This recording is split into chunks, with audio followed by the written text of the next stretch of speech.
Thank you for joining us for the 2022 pitch session of Builders of Africa's Future, an enterprise accelerator of the African Diaspora Network, supporting grassroots African entrepreneurs.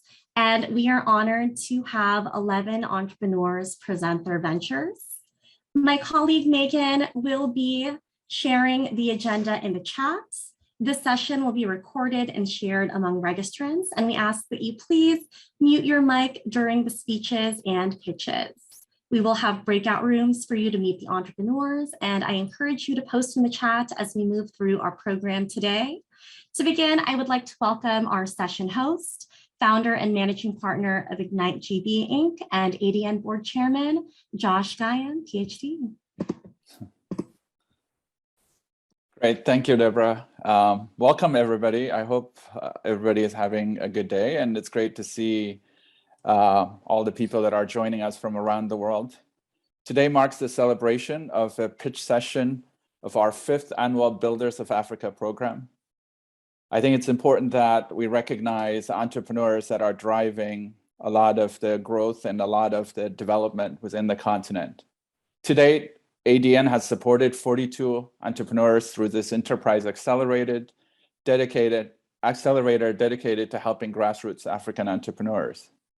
At ADN, we're proud to recognize this 11 change makers from the continent leading 100% fully African-led and owned businesses that are making an impact on the continent.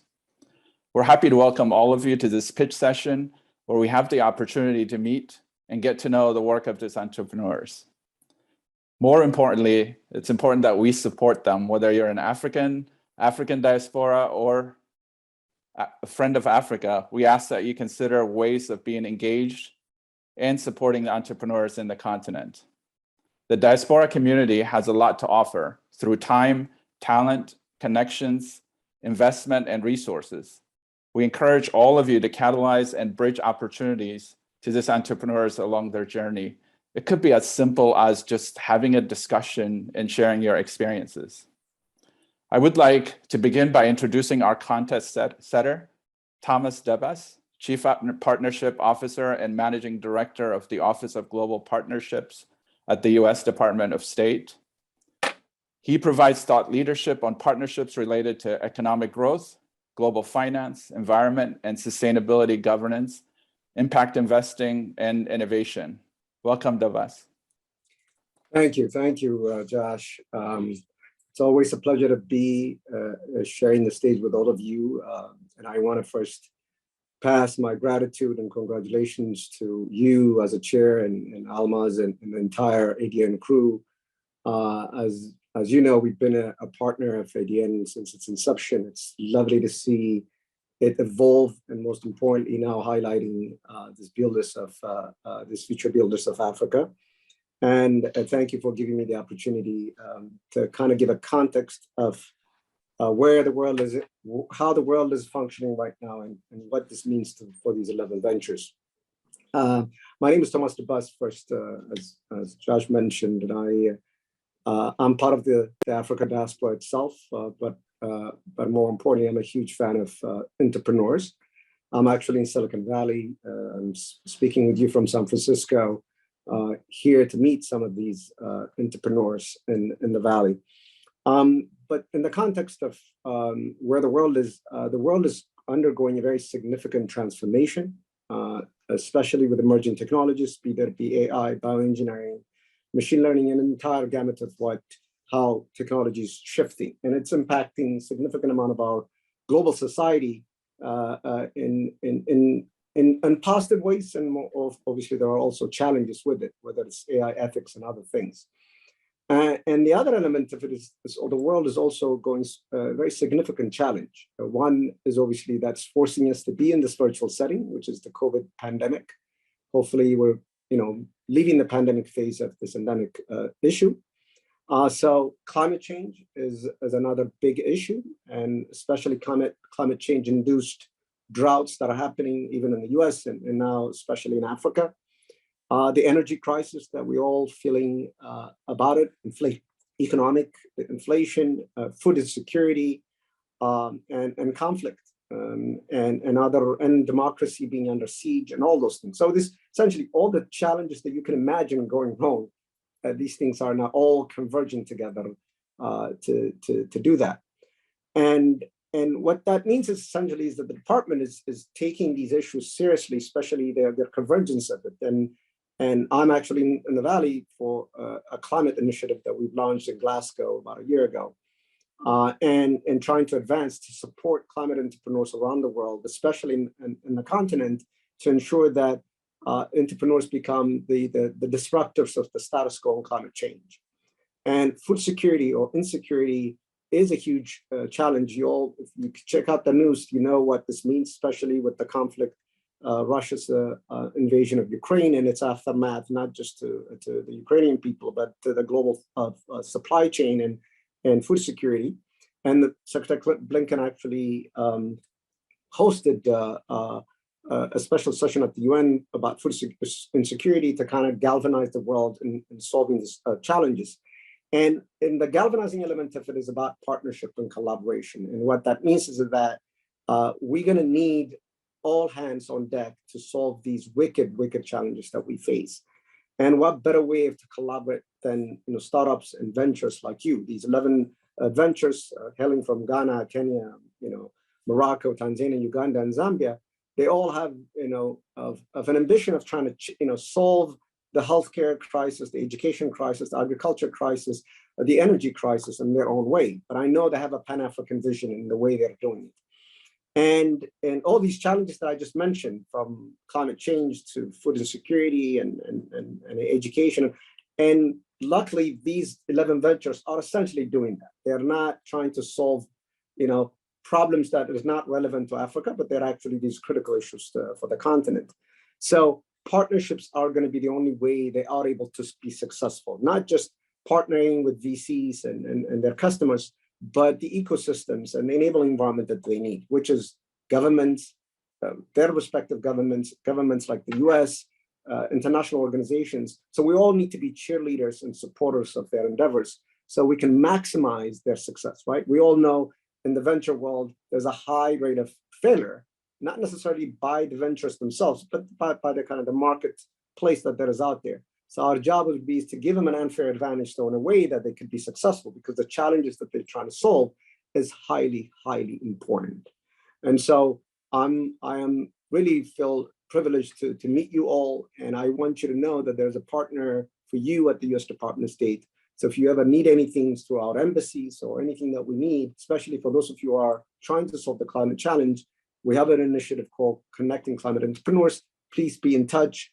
Partnerships at state.gov is the email address. And I know the ADN folks can give you our information and kind of be in touch. And the last thing I want to say, I don't want to take too much of your time. You're not here to listen to me. You're here to hear the ventures, is that I just have a message for them. So when ADN tells you that you are, the builders of Africa's future, do not take the word future lightly, because there is an amazing quote, a song, lyric from John Legend that says, "The future started yesterday and we're already late." And that sense is that you are the yesterday that we waited for. You are the builders of that. So you have a huge, unique opportunity to be a great ancestors to the future generation. And do not take that lightly. Do not take that awesome responsibility, being a great ancestor, because we all sit and walk on the shoulders of many of our amazing, resilient ancestors who went through unspeakable hardship for all of us to be in this platform. So you are now the future of that. So want to take that, I want to convey that message to you directly, so in a way that you could take it seriously. So on that note, thank you again for allowing me to be this amazing, ventures. And I wish you luck, and thank you, Don, and thank you, everybody. Thank you, Thomas. We greatly appreciate the context that you set to really galvanize and energize our audience. And next up, we would like to introduce Mr. Kwasi Dankor, the Chief Strategy Officer of the United States African Development Foundation. Thank you very much, Deborah, and good morning and good afternoon to you all. I also like to welcome you all to the fifth annual 2022 Builders of Africa pitch session. And like Deborah said, my name is Kwesi Donko, and I'm the Chief Strategy Officer at the U.S. African Development Foundation. And first, before I get started, I want to thank Almaz and the team at the African Diaspora Network at ADN for providing this great platform for us to exchange ideas and for partnering with us at USADF to support entrepreneurs across Africa.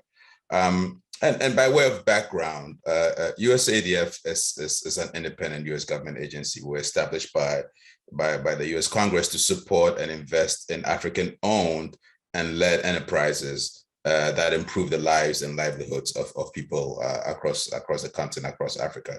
And at USADF, we invest seed capital into initiatives and platforms like this that directly impact communities in African countries. And we distribute the funding in the form of grants, but these are truly investments in the people of Africa to create pathways to prosperity. And if you connect that to our mission, it's really founded on that commitment to support African grassroots enterprises that are making a difference in underserved communities. And because of that, we are thrilled really to be part of this year's Builders of Africa, Africa's Future program in partnership with ADN. This is an extremely important event for us, right? Because USADF is very interested in working with stakeholders across the board, particularly in the diaspora, to drive economic growth and support these self-reliant ecosystems across the continent. And since our founding 40 years ago, USADF has been working to dispel myths about Africa and encourage investment and trade, right? And so the change makers, the 11 change makers you'll hear from today, that we are engaging with today are going to be part of a larger culture of entrepreneurship, of innovation, of creativity in Africa. And it's bolstered by what we're hearing from the African Development Bank, which is saying that Africa has the highest rate of entrepreneurship in the world. And interestingly, with women entrepreneurs on the continent, twice as likely to start a business as a woman elsewhere in the world. And despite the boundless entrepreneurial spirit present in Africa, there's a significant gap in financial support and investment in African entrepreneurs. And this lack of investment can lead to these promising businesses failing to reach their potential, which adversely impacts the collective economic development across Africa. So while grassroots enterprises and social entrepreneurs in Africa face these challenges, opportunities such as Builders of Africa's Futures program enable these entrepreneurs to overcome them, to succeed in their goals, and to uplift and transform communities across the continent. And so through this program, we are excited to provide catalytic funding to these African-owned and led enterprises to continue their impactful work beyond and really beyond providing the funding. How we want to present ourselves is to use our capital, how we present our technical assistance and the convening power to ensure that these enterprises can increase their capacity and further advance long-term sustainable investment on the continent.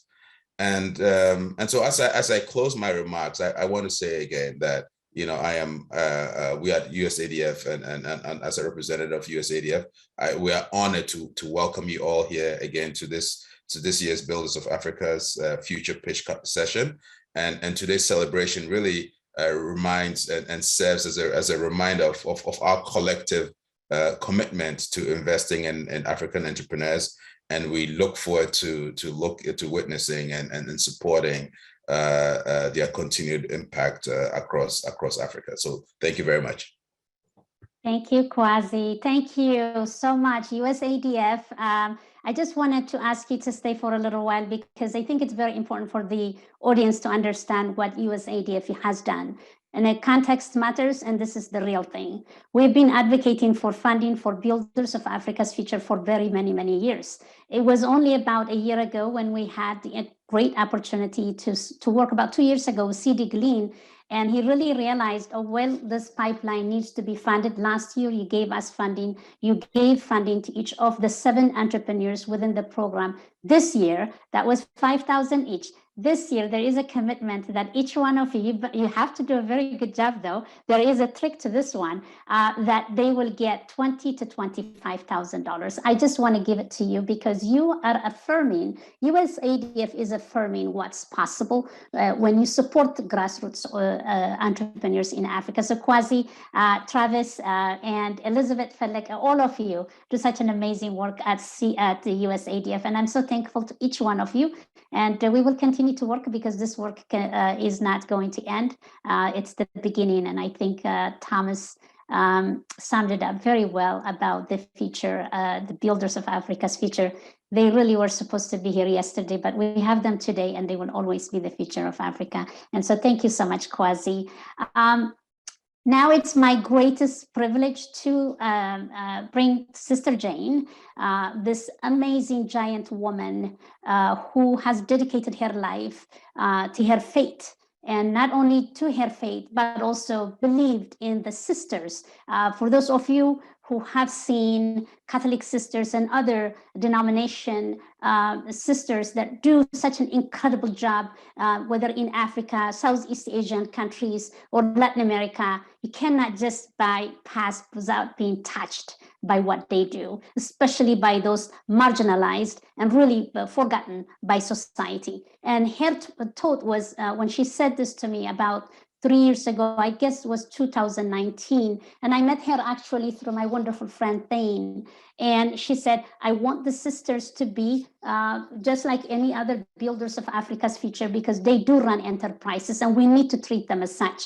The conversation continued. And of course, it is now history because this will be the 3rd time we have Sister Jane to engage us with the sisters in Africa. And so with the funding we received from the Conrad Hilton Foundation, we started collaborating with AMI, American Management Institute, and thank you to these wonderful partners that we have in Kenya to train sisters to really get them up to speed into how to run their small businesses and enterprises. This year, we've had about 12 of them trained, and 3 of those who have gone through the AMI training actually made it to the Builders of Africa's Future. So it is with great honor that I ask Sister Jane to just give us a few words about why she believes in this venture. So thank you, Sister Jane. The floor is yours.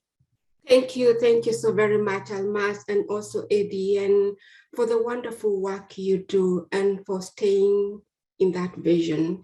So to all, I'm delighted to be with all of you today as we celebrate Builders of Africa's Future, 11 entrepreneurs, innovators, and change makers. To the entrepreneurs, thank you for your vision, dream, hard work, commitment, and resilience in choreographing your projects and patiently waiting for these ideas to mature. As Almas has said, I'm truly delighted to see 3 Catholic sisters among these seasoned entrepreneurs. As we celebrate these promising entrepreneurs, I invite you to think of ways individuals, tech companies, the private sector, and development groups could partner, collaborate, and network to tackle complex social and economic issues facing Africa and to increase job opportunities. These entrepreneurs remind me of our founder, Conrad Hilton, an avid entrepreneur who from one hotel created a global empire in the Hilton hotel industries. It was just a dream. It was just a vision.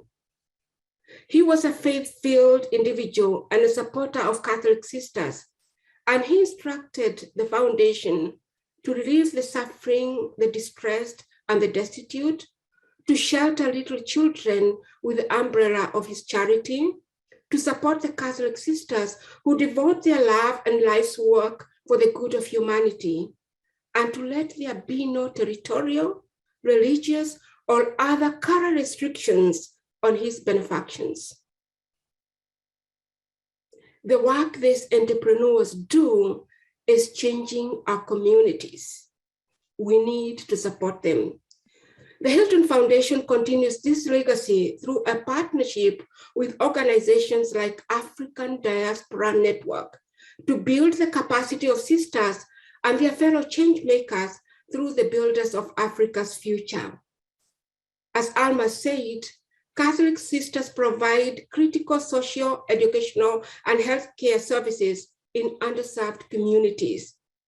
The enterprises operated by sisters play a pivotal role in improving the lives of children, youth, and families living in conditions of disadvantage, so they become independent and contribute to the vibrancy of their communities.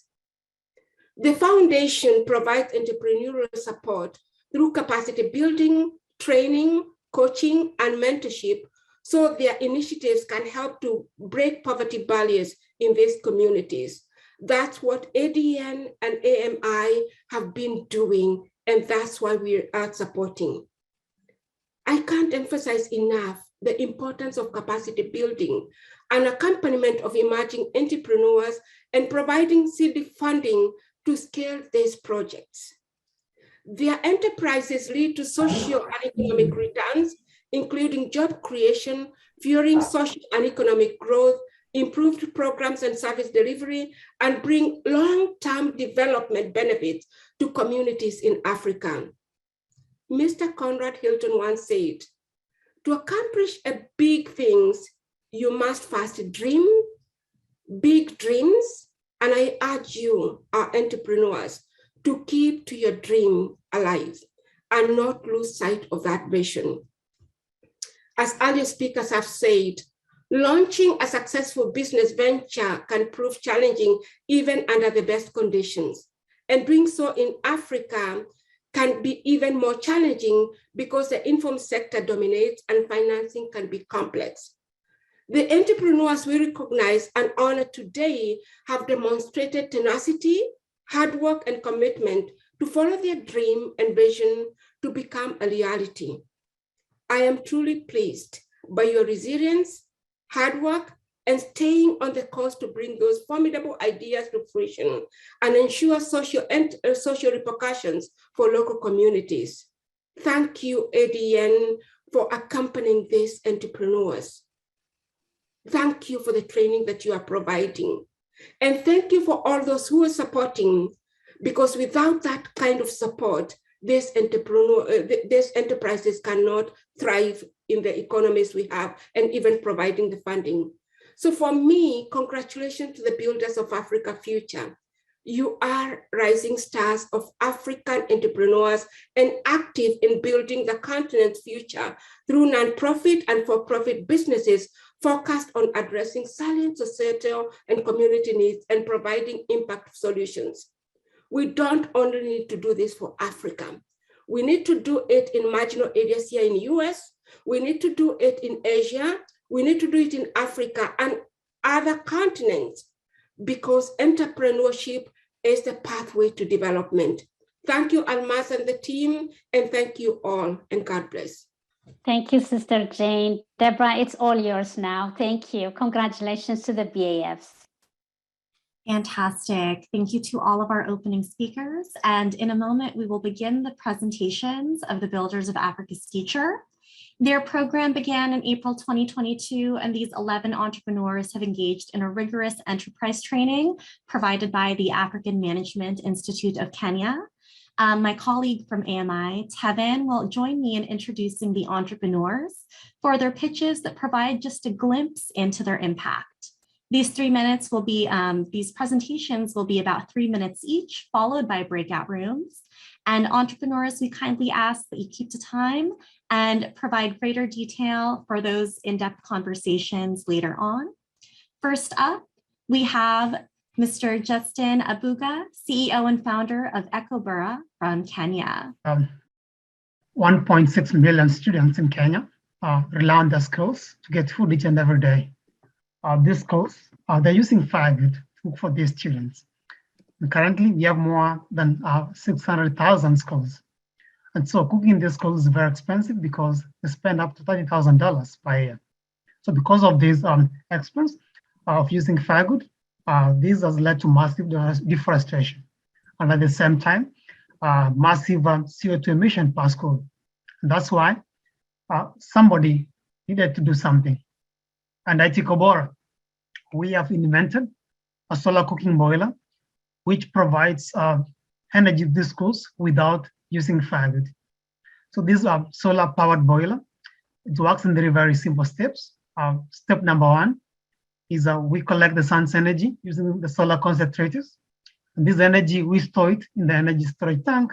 Lastly, we power this energy to the kitchen to allow the schools to cook seamlessly in 24 hours without using firewood. Yes, we do make money. We sell this stuff to school, and in time, the schools use a pay-as-you-go system, paying at least $500 per academic term to unlock the stove. So in essence, we are taking away the burden or the load of these schools of purchasing and owning the hardware. Rather, they only need to pay for the energy they want to use per term. And so this is a very fit model for those schools which are really on the rural areas.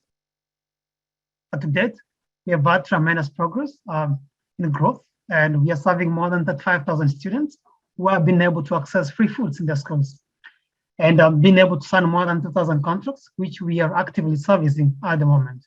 Moving forward, we are leveraging on carbon financing with our partner Atmosphere to target and serve more than 5,000 schools in the next 5 years. And out of a 600,000 large-scale facility, like schools, prisons, and hospitals, our beachhead market is 250,000 schools. We are very competitive because our stoves no longer uses firewood. And at the same time, we're giving our customers a 20 years lifespan. And this is our team. We made up entrepreneurs, researchers, engineers, and even enthusiasts who have been working together for the past 5 years to ensure that we can democratize our green energy access in Africa. Yeah, we're raising 350,000 debt equity and grant to allow us to expand our manufacturing. And this will allow us to break even in the next 16 months as a business. Yeah, lastly, in 2020, we were given the quality efficient mark by the Solar Impulse Foundation. And yeah, we welcome you all to join our business, support us as we move towards improving energy access in African schools. Thank you. And my name is Justin Abuga from Ikobora. All right. Thank you so much, Justin. That's Justin from Kenya. Next up, I would love to welcome George Akilimali, who is the CEO and co-founder of SmartCore Enterprises Limited, all the way from Tanzania. So, George, welcome.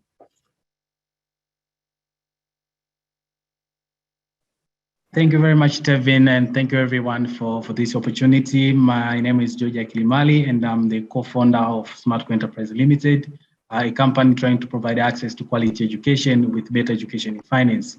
So I'll start by the problem whereby, do you know that there are 65 million secondary school age children who are out of schools in Sub-Saharan Africa?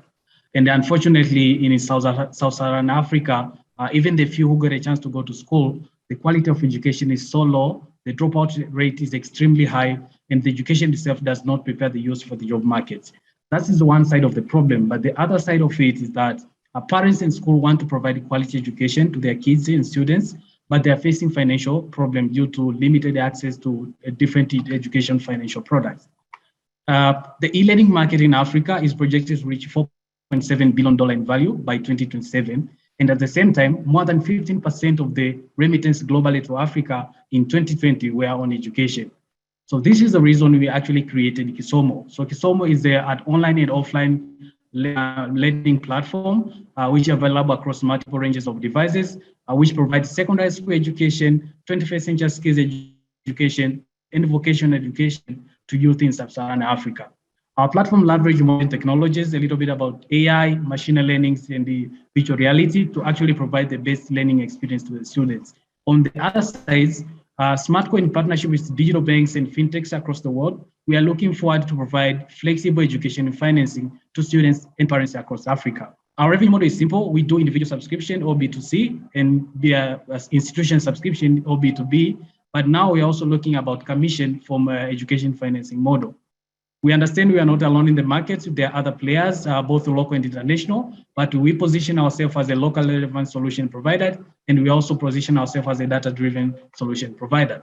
So far, our product has managed to reach more than 200,000 users across 50 schools in Tanzania, which allowed us also to generate a revenue of about $462,000 so far. And apart from the revenue, we also managed to form several strategic partnerships, both local and international. For example, we made some local partnerships with the largest telecommunication company in the country and the largest university in the country.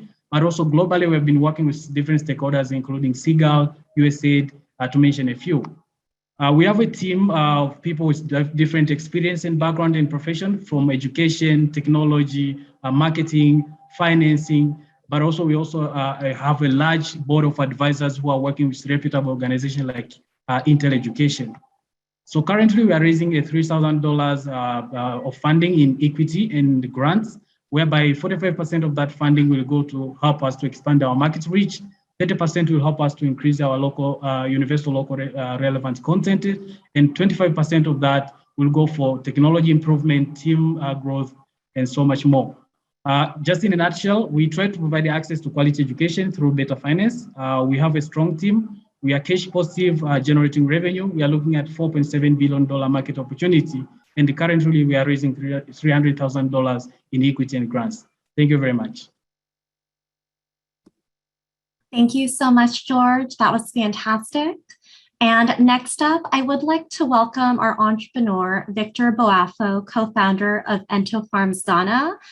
He's feeling under the weather, so we have been requested to share his recorded pitch. But Victor, I'd like you to just say hello to the audience before we share. Hello, everyone. It's amazing being here. And I'm excited at the work that ADN is doing in collaboration with the USDF. I'm the co-founder of Ento Farms, an agro-processing company that produces an affordable protein source for livestock farmers in Africa. Hi, my name is Victor Boafo, co-founder of Ento Farms, an agro-processing startup that deals in the manufacturing of a low-cost protein alternative used in the production of livestock feed. Owing to population growth around the world, there's a huge feed food competition amongst humans and animals. This increased the cost of livestock feed by almost 50% over the COVID period. As a result, many livestock farms like mine had to cease operations. What is more alarming is that there's a huge waste management crisis. The issue is lands are being cleared and ecosystems are being destroyed just to satisfy the consumption of livestock. And that is why Ento Farms is vital in today's world. To solve this problem, we reared a black soldier fly for its larvae, which contains 50% protein, 30% lipids, and an amino acid component, which is similar to that of fish meal.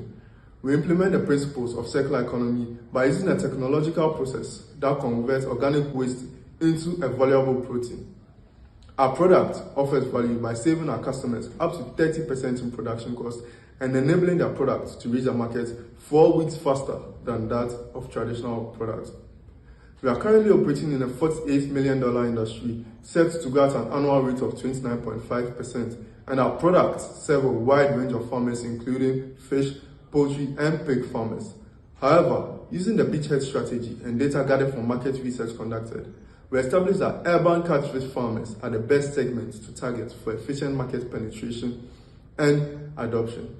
The cost involved in making a standard 50-kilogram bag of our product goes for $10. This comes at a fixed cost of $4, a variable cost of $3, and an overhead of $3 as well. We sell for $26, making a profit of $16 on each bag that we sell. We sell to retailers and distributors at 11% markup, cutting down our profit margin to $13.14. We have currently registered a business and have set up a pilot facility that has served 154 farmers since 2020. Moving forward, we seek to have our products stocked in 38 stores and have served 800 farmers by 2023 and 2024 respectively. The insect for feed market is still a nascent industry in Ghana, and we are fortunate to be one of the first movers offering impactful solutions within this space. To excel in this industry, we have a team that has a vast background in agribusiness management, management consulting, finance, and accounting. And I stand before you today asking for a grant of $50,000 and endorsement from the various agri bodies in order to scale our production to 12 tons a month and impact as many as 3,000 farmers in the next 3 to 4 years. So please invest in us, place an order, and tap into a solution that is eco-friendly and makes the world a better place. That's amazing. That's a very, very good presentation. Thank you so much, Victor, all the way from Ghana. And now I would love to introduce to you Dr. Hanan from all the way from, as she prepares herself, all the way from Morocco. So Dr. Hanan of Biotesia, welcome. Hi, good morning, everyone. It's a true pleasure to be here today. I'll start. First, did you know that patients pay about $50 for a diagnostic PCR test in Morocco, which is out of reach for about 80% of the population? Or that a Moroccan pregnant woman has to travel 5 hours for a routine diagnostic test in Morocco? Or that the second leading cause of death for women in Morocco is cervical cancer, which can easily be preventable with a HPV diagnostic test. The COVID-19 pandemic has definitely unveiled many public health issues, and more emphasis has been placed on health equity and access. In an effort to improve health outcomes, Biotesia has come up with an innovative approach to solve this issue in alignment with our King's vision to provide point-of-care testing faster and cheaper to the population. With respect to our market size, we took the African in vitro diagnostics as our TAM and followed calculation models to determine our SAM, our local market, which is Morocco, which is approximated to $175 million, calculating by multiplying 35,000 healthcare providers in Morocco, which could be anyone collecting samples, by the annual contract yearly revenue of $5,000 per year for hospitals, labs, and clinics. Our SOM is based on the assumption that we will be capturing about 10% of the SAM within 3 years. So there is a huge growth potential when we scale up to the rest of Africa. Biotesia will face our traditional lab competitors by disrupting their traditional business model. We will be using a B2B2C framework and revenue model. Samples will be collected by healthcare providers, picked up, processed, and results will be communicated online in record times. To make this solution a reality, Biotesia searched for the right partners. Thus, we have created a JV with the Sheikh Khalifa Foundation, including their universities, labs, and hospitals, but also testing for rare and genetic diseases with the African Genome Center. We will be managing our logistics and cloud-based services through our partner, Amazon Web Services, and the tubes to be used for our collection will be provided by Maui DNA, our exclusive partner based out of California. I would like to emphasize the importance of this partner because all the tubes are FDA approved, CE mark, and ISO certified with stability of transport at room temperature, not needing any cold chain for transport, which is very important for our continent. As illustrated and following industry standards, we are expecting gross revenues near $3.3 million by year 1, which will double by year 3 as we reinvest heavily on customer acquisition, and then grow by 50% in year 4 as we capture more market share and conquer new markets. As for our gross margins, that will start at 50% mark and settle at 65% by year 4 as we streamline our operations and cut down on unnecessary costs as permissible. Our team is composed of dedicated top-level experts and young, promising talents. In conclusion, Biotesia is seeking $2 million for 15% equity to fund our sales, marketing, and logistics operation. Thank you very much for this opportunity. Thank you so much, Dr. Hanan. That was fantastic. And next, I would like to welcome Caleb Edwards, co-founder and CEO of Wami Agro Limited from Ghana. I am Caleb Edwards, co-founder and CEO of Wami Agro Limited. We are an agtech company helping smallholder farmers to access credit and markets. 60% of the world's arable land is in sub-Saharan Africa, but the continent produces just 10% of agric output. 80% of the farmer population are smallholder farmers, and they have similar problems.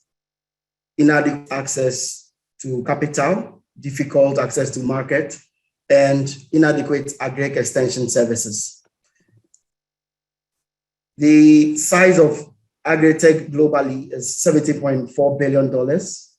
We are working with 5 crops: rice, maize, soya, cassava, and sorghum. In Ghana, is valued at $2.3 billion. And our service obtainable market is to capture about 10% of this market in the next 2 years. The solution we are offering is a digital platform that allows smallholder farmers to access input credit and market linkages, as well as technical information. For the farmers, we are offering climate smart agriculture and guaranteed institutional buyers. And for our off-takers, we are offering traceability as our value proposition. We are targeting 3 SDGs: SDG 1, no poverty, 0 hunger, and decent work. We have 3 revenue models. One is management fee, up to 20% money on whatever investment we make in a farmer. And we have up to 30% markup on sales. We buy at farm gate and sell at market price, which will have a markup of about 30%. And 5% commission from our vendor partners we work with. In the last 3 years, we have onboarded about 10,000 farmers. We have established multinational partnerships with both buyers and input providers. We have also served over 1,300 farmers with credit. In the last 3 years, we have been profitable. Our net profit last year was in excess of $45,000 and revenue $65,000. We are en route this year to do over $800,000.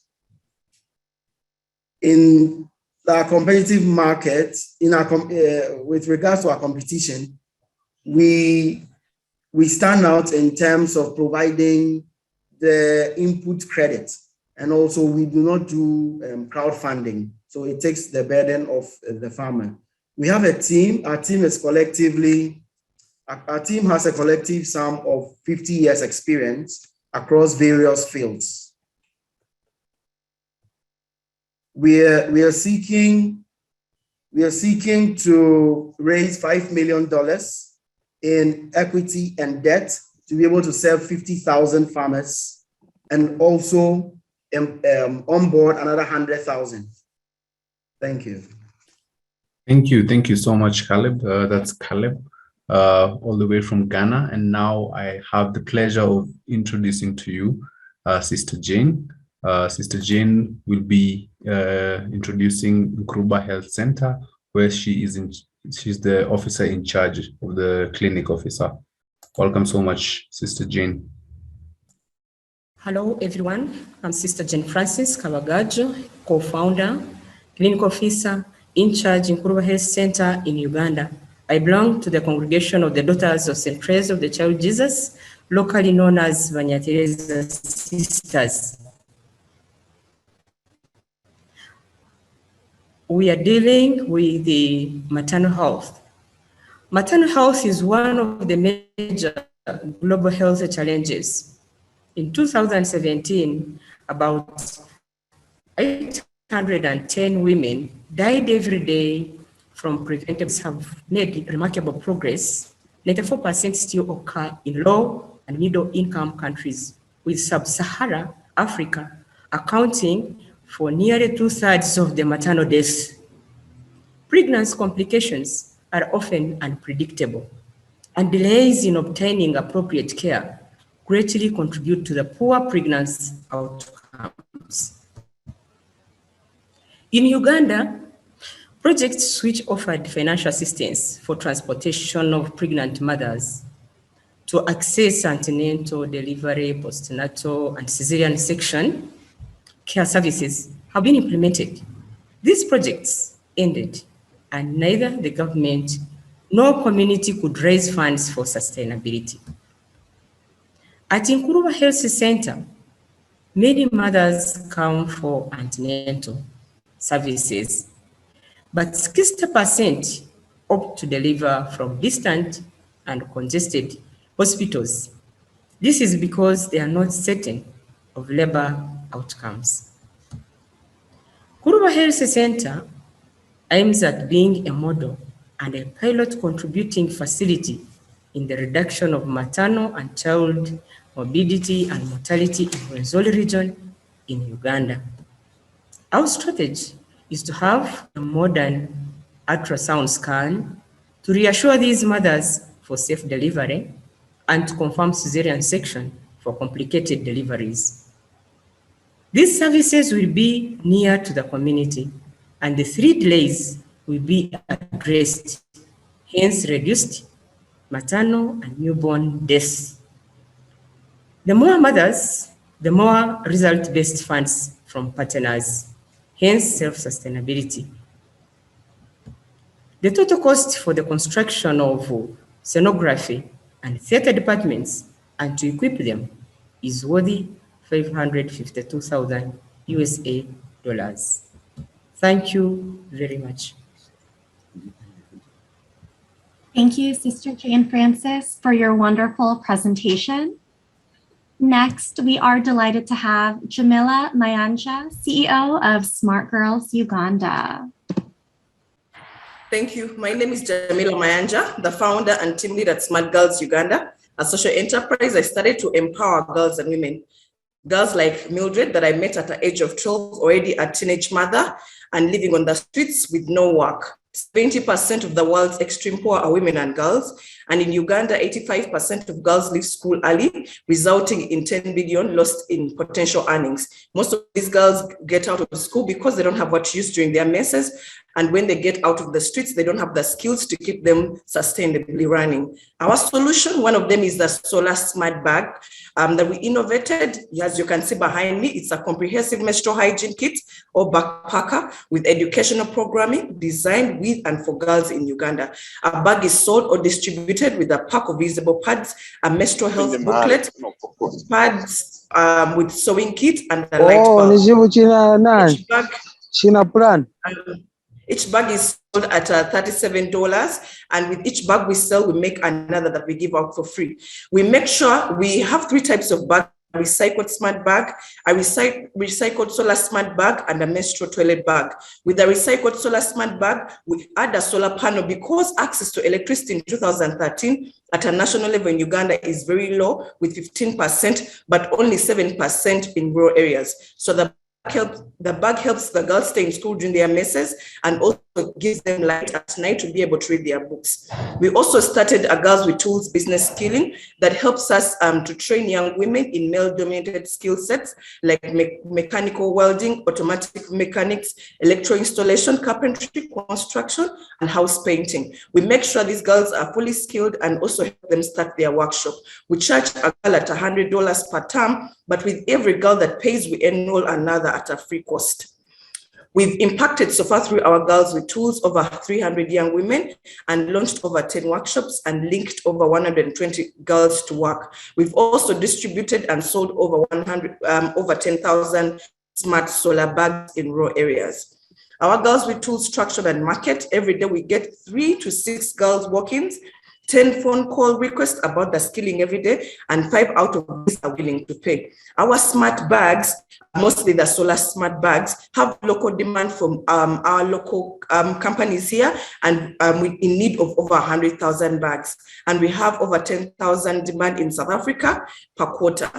Our competitive advantage, our products and services provide a fully 360 solution. We are sustainable hybrid social business, and they are designed by women for the women and girls. We are very impactful. Our team is very amazing to serve and very passionate to create change in women and girls to keep them healthy and economically sustainable. We are looking for an investment in grant or free loans, interest loans. This is in Uganda for $50,000 and $60,000 for South Africa. a fully industrial learning space and a workshop setup, equipment and supplies, marketing and branding, and breakthrough and launch in South Africa. If you can't invest, you can donate or sponsor a girl. Our smart solar bag goes for $37 per bag, and each bag we sell, we make another, we give out for free, or you can sponsor a girl at only $100. You can connect with us on our website or our Twitter page. Thank you and God bless you. Right. Thank you so much, Jamila, for the way from Uganda. And next, I'm quite delighted to introduce to you Sister Junza Mwangani of the Emerging Farmers Initiative, all the way from Zambia. Hello, everyone. My name is Sister Junza Christabel Mwangani from the Religious Sisters of the Holy Spirit. We, the Religious Sisters of the Holy Spirit, based in the Diocese of Monze in the southern province of Zambia, are developing a new kind of school, the James Cowboy School in Mazabuka. Many schools focus on academic learning only, but our school and its Emerging Farmers Initiative provide affordable education that combines strong academic knowledge, hands-on experience in eco-friendly agriculture and entrepreneurship skills. Our mission is to educate the youth of Zambia out of poverty. Let me tell you something about our country, Zambia. With total dependence on traditional farming methods and 13.2% unemployment rate and 25% illiteracy, Zambia ranks among countries with the highest levels of poverty and inequality. According to the UNDP report of 2020, 58% of Zambians earned less than the international poverty line of $1.9 per day, compared to 41% across the sub-Saharan Africa. Zambia is still struggling to offer a future for its young Zambians. Now, our solution is that with the Emerging Farmers Initiative, which houses our swine, poultry, and egg production units, our fish ponds, our vegetable garden, maize field, and our orchard, we offer hands-on training to our school-registered pupils and life-transforming skills to the school dropouts and young families at risk. In our value proposition, for our customers, we offer a continuous supply of affordable health farm products, while for our beneficiaries, the school-registered pupils and the young school dropouts, we offer hands-on knowledge and skills in integrated farming methods. What makes us different is the fact that, unlike other institutions and farming methods that trap people in poverty, we teach our learners to be ecologically sensitive entrepreneurs and prepare them to be successful in life while raising their consciousness on preserving and replenishing our Mother Earth, our only common home. Our value chain, our model works very well for everyone in our value chain.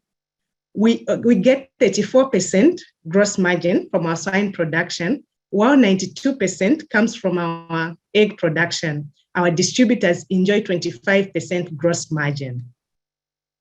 We are looking for funding to the tune of $270,000 in grant. With your generous support, we are going to break even in 2023, and by 2025, we will have transformed the lives of more than 4,000 people. We are only looking for $68 to transform the lives of each of these individuals. We envision a citizenry that is empowered in self-sustaining and eco-friendly agriculture, entrepreneurship, with a sensitivity to preservation and replenishing of Mother Earth. I thank you. You can find us on our Facebook and LinkedIn pages. Thank you for the wonderful presentation, Sister Junza.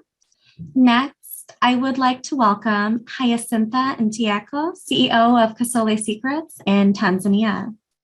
Hello, everyone. Greetings from Tanzania, East Africa.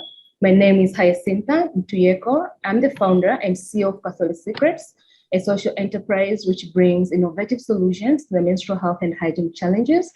Menstrual health and hygiene challenges limit girls' and women's potential and risk the reproductive health and socioeconomic welfare of more than 50% of women and girls of reproductive age in our market population, which is mostly urban.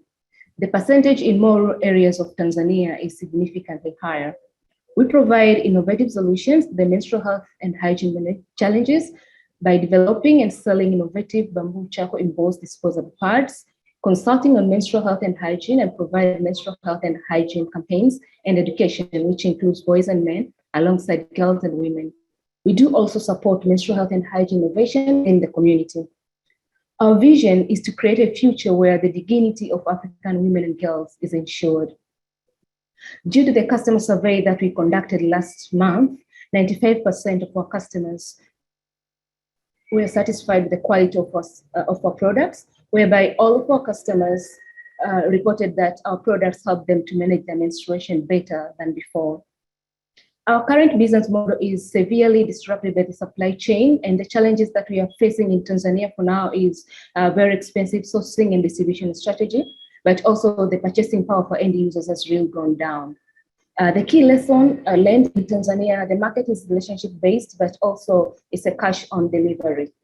Challenges that we are facing in South Africa, it's very expensive sourcing strategy. However, the lesson learned, the market is very structured, but also the purchasing power of end users is higher compared to Tanzania.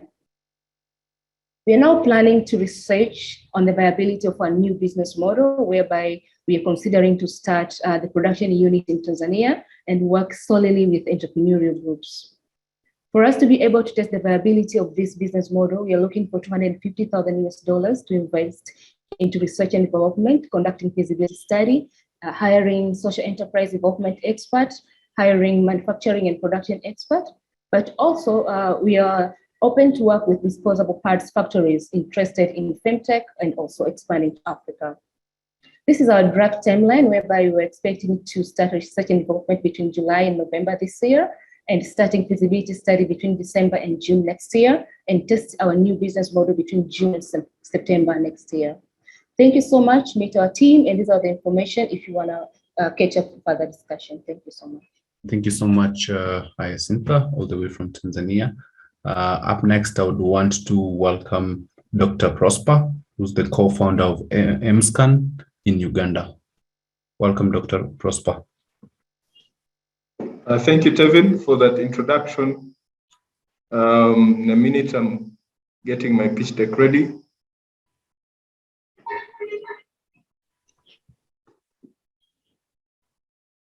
All right.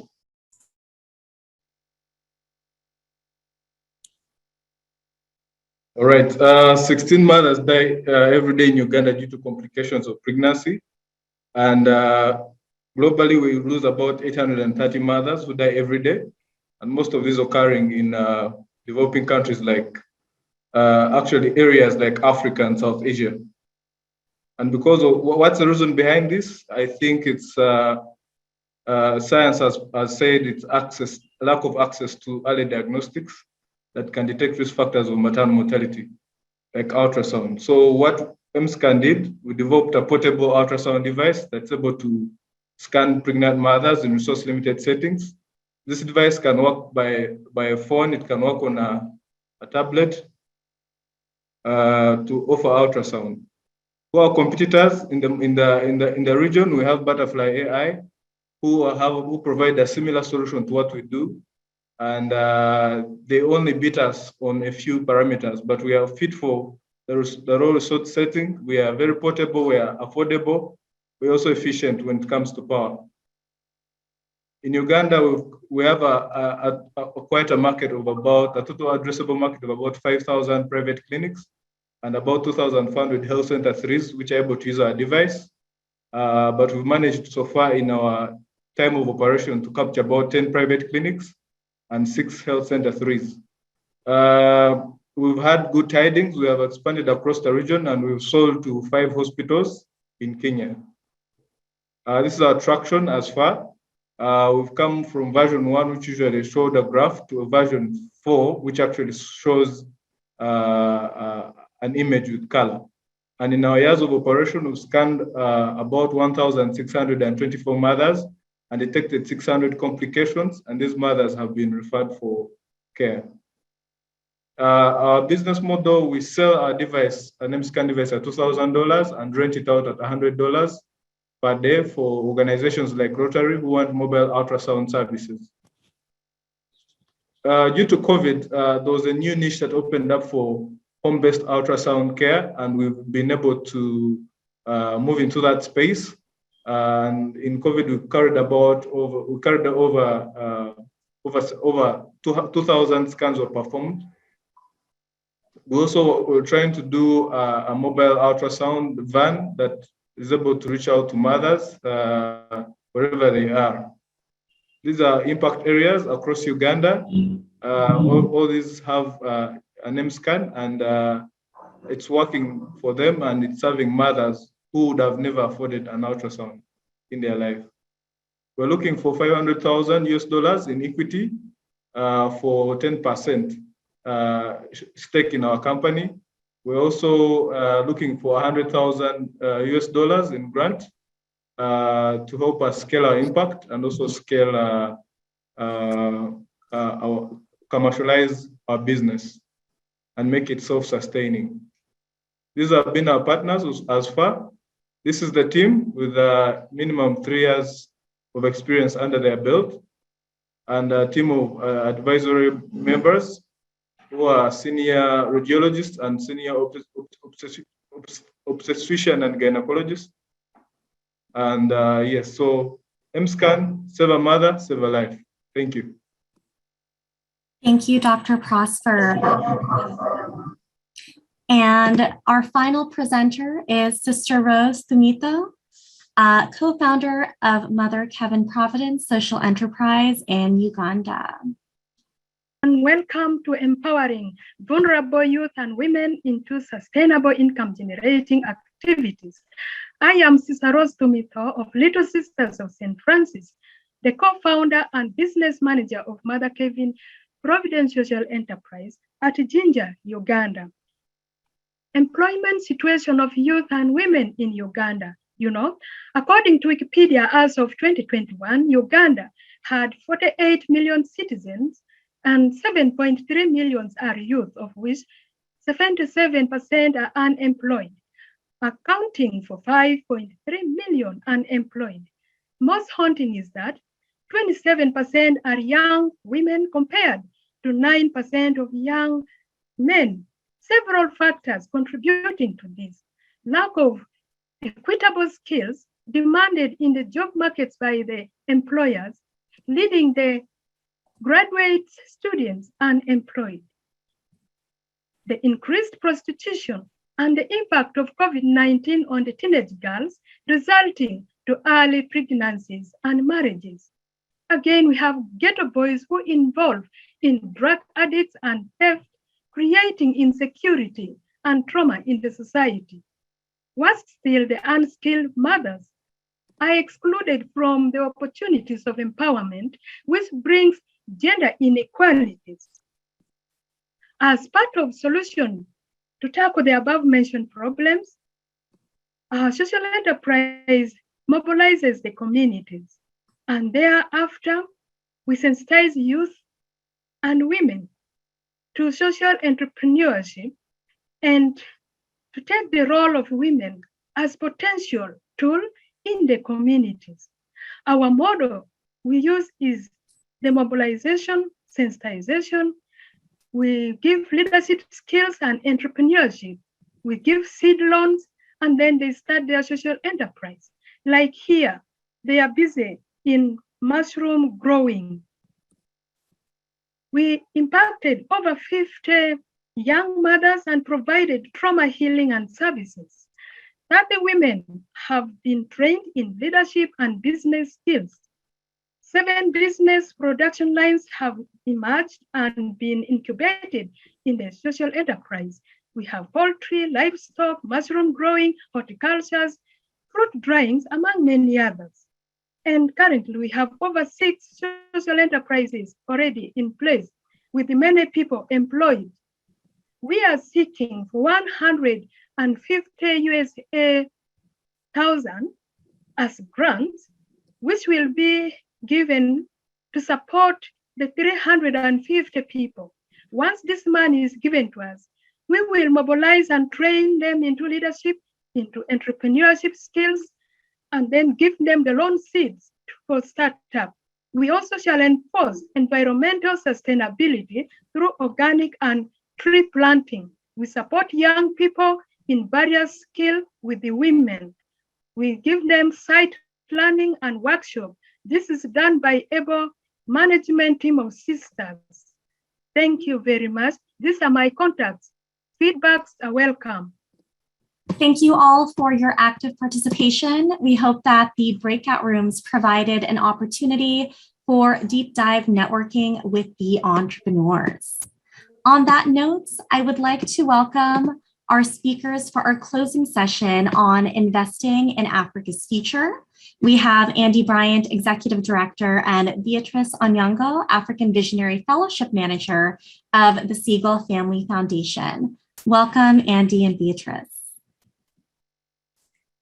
Thank you, Deborah. Hello, everyone, and congratulations to the Builders of Africa's Future awardees. My name is Beatrice Onyango, and I work at Siegel Family Foundation. At Siegel Family Foundation, we are privileged to work with over 340 organizations in sub-Saharan Africa. And through our work, we noticed that African-led organizations are usually under-resourced, underfunded, compared to their expert-led counterparts. From research that we did within our portfolio, we realized that African-led organizations were growing half as fast as their foreign-led counterparts. And in order to address this inequality, we built the African Visionary Fellowship Program, where we combine key ingredients that we believe are essential for the growth of African-led organizations. The ingredients that we combine are unrestricted funding, whereby we allow the organizations to channel the money where they think it's needed most. In addition to unrestricted funding, we give essential capacity building that they can utilize to build stronger systems within their organizations. And finally, we provide them with a community of leaders who support one another through this journey of creating positive change. They say that it's lonely at the top, and with this community, it makes it less lonely. So far, we have over 84 organizations in the program. And we know this works because after the second year in the fellowship, our fellows usually experience over 180% in revenue growth. And we proxy revenue growth to impact achieved because they have more resources to do the work that they want to do. We are very proud to be associated with ADN, and we are happy that some of the Builders of Africa's Future Awards in the past have been from our African Visionary Fellowship Program. I will invite our Executive Director, Andy, to share a little bit more about the role that donors can play in investing in Africa. Thanks, Beatrice. For those of you who don't know her, Beatrice hates speaking publicly. So this was a big favor that I asked of her to come and share her wisdom on the African Visionary Fellowship. Yeah, as she mentioned, I'm supposed to offer you a lot of wisdom around how donors can approach investing in Africa's future. As background, let me caveat by saying, the role of Western philanthropy in sub-Saharan African development is extremely fraught. Our ilk have probably done more harm than good historically. But I think the response to this history of development done badly is not to retreat, but to reflect and maybe get better. To keep this short and sweet, I have one piece of advice to the Western funders, investors who are on this call. Go local in all facets of your model. From the grantees and the companies you choose to invest in and grant towards, to the composition of your staff, to the composition of your boards of directors, to the consultants you use to offer capacity treatments for your partners. You don't have to do it all today, but start somewhere. Let me offer our own experience as an example. When I joined, in 2022, Siegel Family, as Beatrice mentioned, has 340 grantee partners. 90% of these are locally led organizations. Our team of 20 is about 2/3 African nationals of the countries in which we operate. And 100% of our grant decisions are made by our local teams on the ground. When I joined Siegel Family Foundation in 2010, we had 0 local partners, 0 local staff, and 0 decisions made locally. This was the work of a decade and change, incremental steps taken to get us where we are now, where I'm really proud of our record, where the vast majority of decision-making, strategy, resource allocation are done on the ground in East and Southern Africa. I would encourage all of you with resources to experiment, try something new. You can justify it by making it small and compartmentalized, right size it as you see fit.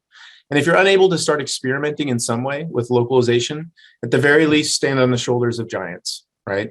Look to organizations like Siegel Family Foundation who have this infrastructure built, and ask for help. We're willing to give you diligence, intel, Italian restaurant recommendations in Nairobi, whatever makes sense, whatever can add value and make your life easier as grant makers or impact investors. That's it for my wisdom. Beatrice, can you offer a few tips for the African social entrepreneurs who are seeking funding here today? Sure. So to the entrepreneurs, my tips to you is don't be shy or humble. I'm saying that even though I'm shy, but it's easier to tell others, don't be shy or humble. Your expert peers are not shy, they're not humble, they brag about their work. I know that as Africans, we are taught to be humble, we are taught to let others speak about us and not speak about ourselves. But don't do this. Sing your praises, blow your own trumpet, and let the world know all the good that you've done. And when it comes to asking for funding, please ask for it boldly. The worst that they can say is no, or they could say, no, but we'll give you less. Still, you get something. And while you're doing this, please stay positive and talk about Africa in a positive way. We are all tired of that overused picture of that malnourished child with a fly on their face and poking ribs. Present Africa in a positive way because your work is producing positive impact. And after all, it's easier to attract flies with honey than with vinegar. Thank you very much. Wow, amazing, Beatrice. Thank you, Andy. Yes, go local and don't be afraid to ask. And I think that's the whole thing here. I just want to thank Josh for being with us, our chairman, and all our speakers. And a special thanks to Kevin from AMI, Deborah, Megan, for making this fantastic presentation today. We wanted this to be in person at the Africa Diaspora Investment Symposium 2022, but COVID hindered us. And I have to say, this was the next best we could do. Our goal, and this is really a goal, that we would love to bring the 2021 and 2022 Builders of Africa's Future in person to the 2023 African Diaspora Investment Symposium that we are planning. They are the only two that didn't make it in person, and I really look forward to having you all back in the Valley. Why is this convening very special and very meaningful? It is always, Andy said it took 10 years for him to really hone on the importance of investing in local community, hiring local people, bringing diverse voices to the work of Siegel Family Foundation. We ourselves have had the greatest opportunity working with the Visionary Africa, with the Africa Visionary Fellows of the Siegel Family Foundation. In fact, from the inception of Builders of Africa's Future 5 years ago. It takes so much time to build capacity to really continue to do what we do. But at ADN, we are, the one unique thing about ADN is our consistency and commitment. It is not because we have a lot of money, we do what we do. It is just that we are committed. And I really personally believe in the bigger picture, and that is the future is brighter. We just have to all do what we need to do to make it possible. I am taken really heartfelt today by the presentation from each of the entrepreneurs, the sisters, the social entrepreneurs, the business entrepreneurs, each one of you from the Builders of Africa's Future. I thank you for what you do, your commitment. At the last breakout room, we were having a conversation, and I think the question came back to ADN, advocate on our behalf, give us an opportunity, have access to funding. As you know, only 2%, maybe less than 2% of venture funding goes to Africa. In fact, there is very small foreign direct investment going to Africa. I think it is all up to all of us to invest in the backpacks to help women, in the agriculture work that each one of them working, in the medical, innovative medical work that each one of them are doing. In many aspects of the ventures, we have a role to play. And I am really personally just absolutely delighted and looking forward to working with you. This is not the end of the BAF. There is a graduation by the Africa Management Institute on July 8th. We encourage all of you to come. We'll send you an invitation just to celebrate them because you were already here with them. The reason that's happening is also because they need to finish the work that they're doing with AMI in order for them to qualify to get the $20,000 to $25,000 funding from USAID. This is the largest funding, as I said at the beginning, but it is not the end of it all. We are going to do everything we can, but we ask, ADN can only facilitate. It is you, the entrepreneurs, who are going to make the change. And I need you to continue to be flexible, remain flexible, optimistic. I will say remain humble, because sometimes success can go into our head and forget that actually where we started. That humility is really what will take us to the next level. Doesn't mean you have to be afraid of asking, but continue to always remember where you came from, why you are doing what you're doing. And I believe that's going to take you somewhere. So keep working hard, keep working with AMI. You've got Tevin, you've got others in the Institute to help you out, and the same thing with ADN. With that, I just want to say thank you, and I look forward to seeing you in many different convening. Please join us for the ADIS 2023, March 22 to the 24th in Mountain View at the Computer History Museum. It will give us a great opportunity to bring you all together. So thank you to our speakers, to our funders, to my team, to our board, everyone who makes ADN possible. So thank you, and I wish you the very best.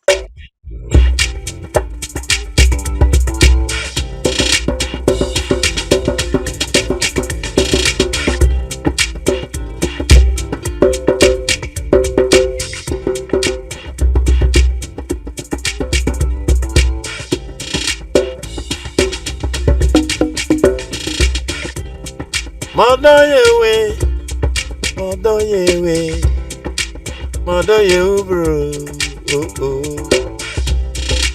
Modoye kese mamo, Modoye we ude, Modoye kese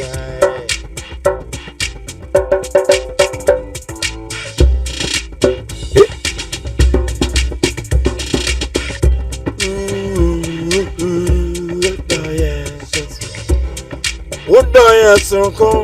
Oh, mini, Udoye sunko, Udoye sunko.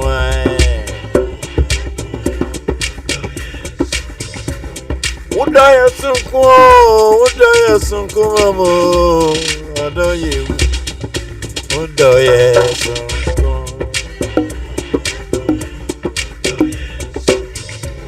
Udoye we Udoye kasi. Udoye kesi, Udoye fe.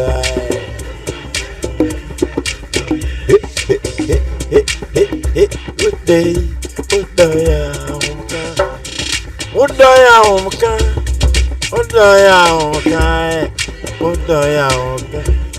Ibrahim.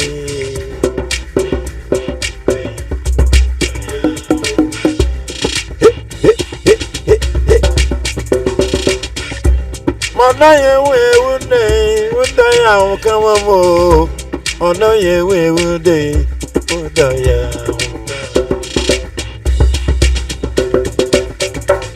shika.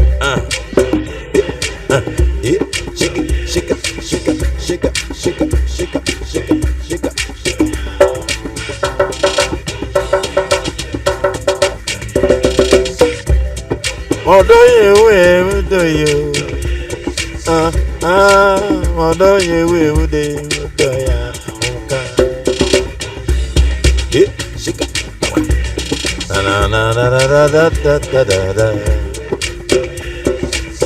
Odoye we Udoye kesi.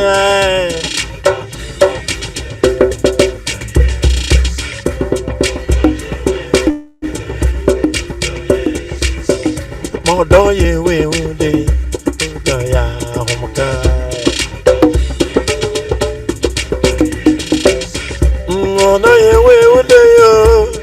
udaya kama mo.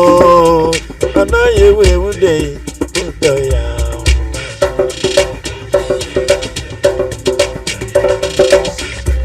Udaye we